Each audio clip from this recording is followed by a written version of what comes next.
The true story I've told a few times now, not really on the record as such. That might be wrong. I can't remember.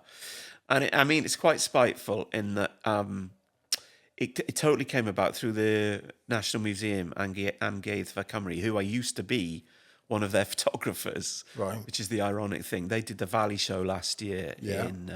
in Cardiff, in the main, Yeah. whatever the main Museum of Wales, Cardiff, I think it's called now. Mm-hmm.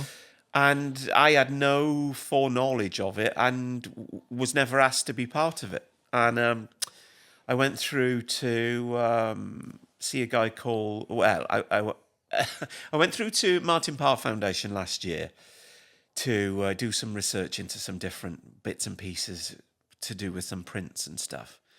And someone there mentioned that basically, we've had one of your lot kind of thing in recently, as in someone from Wales. And I was like, who's that? And they were like, the curator of the photography gallery part of the museum, looking for some of our archive stuff that we might have for a show that's coming up in the museum. And I was like, what's the show? And they were like, South Wales Valleys. And I was like, But it wasn't common knowledge at that point, no, was it? So he told you that? Yeah. Okay.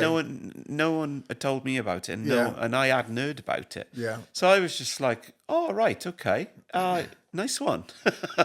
Just thinking, So how timescale wise, when were you told that as? That was probably May, so it was May, June, July, August. So it was 5 months before the show. Before the show, okay. Yeah, So they knew about it. Yeah. And there was plenty of time to ask me to be involved. So why do you think then you weren't asked?